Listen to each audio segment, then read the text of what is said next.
The Gering City Council approves a first of its kind in Keno funding. KNEB.TV News starts right now. From your trusted source for news in western Nebraska and eastern Wyoming, this is KNEB.TV News. Presented by Platte Valley Companies, premier provider of financial services. Hello, I'm Ryan Murphy. This is KNEB.TV News powered by Platte Valley Companies. Thanks for joining me. In our top story, for the first time ever, the City of Gering will be using money from the Keno Endowment Fund to pay for a community project. In this case, the pickleball courts that will be built near Guile Elementary School. Following some in-depth discussions with and a recommendation from the Keno Committee, $600,000 from the fund was approved for the project with passage of a resolution last week. City Administrator Pat Heath told the council when Keno first started in the city, the intent of the endowment fund was to have it hit $1 million and generate money that would help fund additional requests. The thoughts were that interest, growing interest, they would also use that for community development projects to give out to organizations or even possibly the city. Unfortunately, with interest rates being so low, that wasn't really earning any interest, and so that's why they came to us with this plan, and then we will allow it to build up over the next few years and then do another project. The initial plan for the endowment money was $500,000 for pickleball and $100,000 for new tennis courts, but money for the latter project came out of the Keno Community Betterment Fund instead. The council also approved bids for the lights to be used for the courts, as well as the material for the court surface, which will be the same material used in the tennis court project. Well, the redevelopment plan for the Pumpkin Creek Meat Company's processing plant in Gering has been given the green light by city officials. After the Community Development Agency gave their nod to the plan for $9 million for the project, that includes more than $2 million in TIF financing. The City Council approved the plan unanimously after taking public comment. City Engineer Annie Folk listed the items the Council needed to consider before approval, including whether the project would be able to go forward without TIF financing. In all of our conversations with the developer, staff was recommending that this project would not move forward without using the TIF funds, that these are going to be essential for them paying for some of their site investments, particularly for the property acquisition, the utility improvements, and the wastewater pretreatment that we discussed in more detail at the CBA meeting. When asked about the $9 million investment, ultimately leading to a property valuation of about $6 million, Folk said a significant amount of the $6.7 million in private investment will be going into equipment for operations. Once operational, the company intends on processing no more than 200 head of cattle per week. We'll have more news right after this.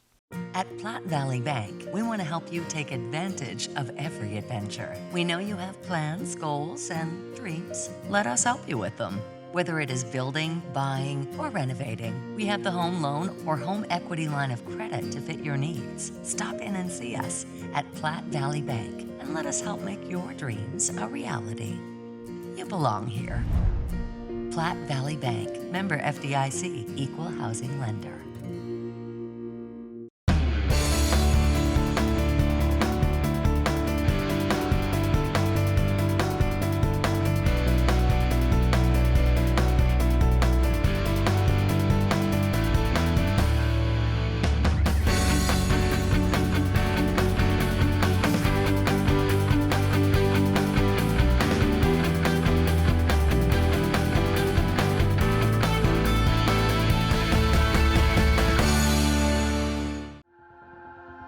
Culture trumps everything else. In my years, I've never worked for a company that treats people the way this one does. It is my passion for agriculture that brought me here in the first place, but not only that, there's a huge family-oriented atmosphere within the 21st Century Equipment. I love working for 21st. They found something in me that I didn't know in myself. An intern to where I'm at now is such a great opportunity, and that is what this company is about. Welcome back. A 21-year-old Scottsbluff man has been sentenced after pleading no contest to a charge of first-degree sexual assault of a minor. In November, Bayron Zepeda Jimenez came to the Scottsbluff Police Department because he had learned he was a suspect in a sexual assault investigation and admitted that he had sex with a 14-year-old girl on 2 occasions in 2021. In March, he pleaded no contest to the Class 2 felony charge, and last week he was sentenced to 2 to 4 years in prison with credit for 307 days already served. Well, a 33-year-old Minutair man has been sentenced to 3 years in prison after pleading guilty to a drug possession charge. Chad Valadares was sentenced Friday morning after he pleaded guilty to a charge of possession of meth between 10 and 27 grams. He was arrested in July after he was caught with 15 grams of suspected methamphetamine. Valadares was facing a habitual criminal enhancement that would have enacted a 5-year mandatory minimum, but in exchange for his guilty plea, that enhancement was dismissed. And Secretary of State Bob Evnen is pleased to recognize Voter Registration Day tomorrow in Nebraska. On Tuesday, November 8th, there will be the statewide election along with other simultaneous elections. And to register to vote, people must be a resident of the United States, a resident of Nebraska, and at least 18 years of age on or before the first Tuesday after the first Monday of November. Evnen says nearly 1 out of every 7 Americans of voting age who are eligible to vote are not registered. Well, coming up for the break, Chris Cottrell and a recap of a busy weekend of high school sports. KNEB.TV News will be back right after this. Allo means reliability, productivity, connect. Allo means no more of that. Allo means business. Local business, big business, small business. If you need reliable phone and internet connectivity, you need Allo. Local service and same-day dispatch. Free installation, symmetrical upload and download speeds. If your business relies on communication, rely on Allo. Allo means business. Visit allofiber.com/business.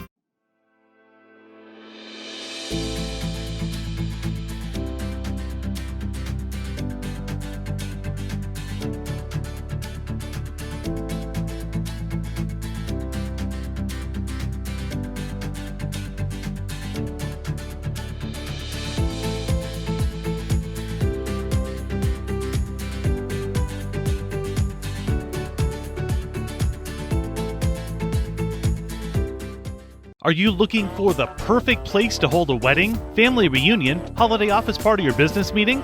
Well, look no further.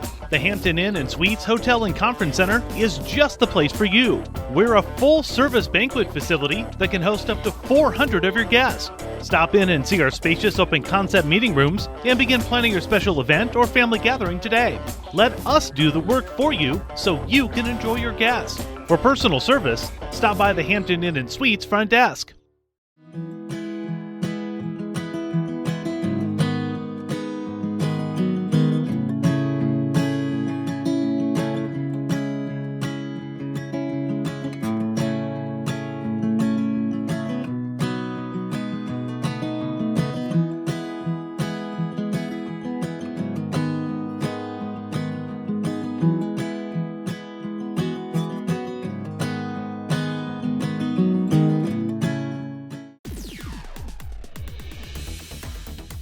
Now, sports from the FNBO Sports Desk. FNBO, the great big small bank. Let's get to our sports update to start off our brand new work week. Well, the post-game comments were not all that positive coming out of the Gering Bulldogs' home loss to Ogallala on Friday night. More defensive struggles for the Dogs. They get beat by the Indians 37-23. Ogallala quarterback Kerry Caskey scored inside the first 2 minutes of the game on a long touchdown run. Tanner Gartner scored for Gering in the first quarter, but by the time the half rolled around, it was a 23-7 deficit for Gering. After an early third quarter touchdown pass got the Bulldogs back into it, the defense quickly gave up a scoring drive to Ogallala, and it was 31-15. They'd stretch it to 37-23 to close out the ball game. Gering able to tack on a late score. After playing 3 of their first 4 games at home, the Bulldogs set to travel to play Seward on Friday. Scottsbluff won a slugfest at York by the final of 20-17 on a night where the running game was neutralized for the most part. The Cats came up big in the first half with their passing game. Braden Stoll hit 7 of 8 in the opening half of action, including touchdown throws to Corbin Gribble and Josiah Mobley. Scottsbluff will host Grand Island Northwest on Friday. How about another team that's making some major waves here on the gridiron early this year? That'd be the Mitchell Tigers. Despite some off-season defections, Mitchell has roared out of the gates to a 4-0 start after a 44-20 blitzing of Sydney on Friday. Hayden Umble and Cale Peters combined for 289 yards rushing and 5 touchdowns. Mitchell looking like a favorite possibly in all their remaining games, including Friday at 1-3 Hershey. And let's get to the Husker football team. They got demolished by a first-year regime Oklahoma on Saturday. This was interim head coach Mickey Joseph after the game when asked if he thought change was needed above the player level. No, I can't see that right now. I don't know if I'll be able to see that tomorrow, but I can't see that right now.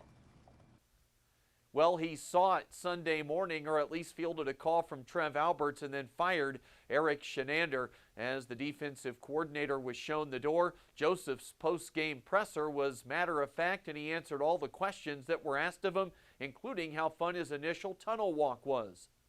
Felt good till the game started. I like Joseph's pressers. We'll see where this road takes him with the program. Husker Nation just has to put its collective faith in Trev Alberts to solve the mess left by Scott Frost. That's the latest today from the FNBO Sports Desk. I'm Chris Cottrell.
Well, let's take a look what's happening on today's community calendar.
The community calendar is brought to you by Riverstone Bank.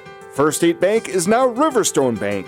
Community strong with the same people you know and trust.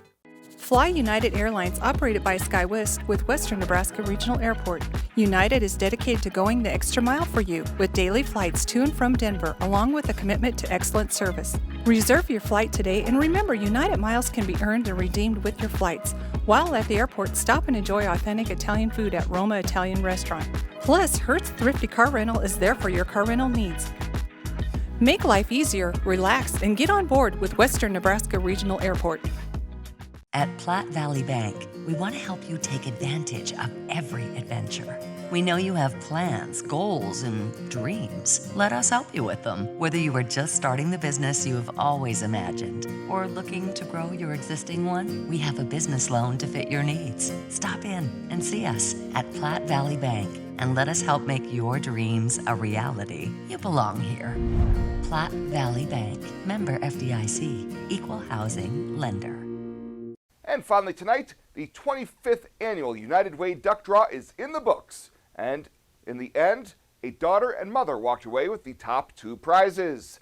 Suzanne Myers also got a gift card early in the draw, but at the end, it turned out her name was drawn again for the Honda Pioneer side-by-side donated by Sandbergs.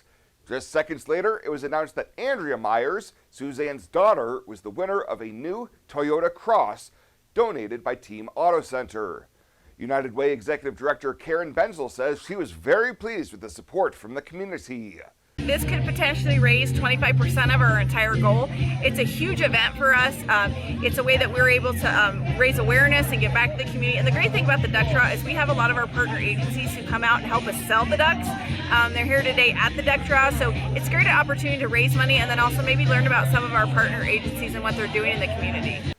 Some 8,500 permits had been sold prior to Saturday's wrap-up celebration at the 18th Street Plaza, with several hundred more sold before the drawing of numbers started. Well, that does it for us this time. Thank you so much for tuning in. Stay safe out there. We'll see you here next time.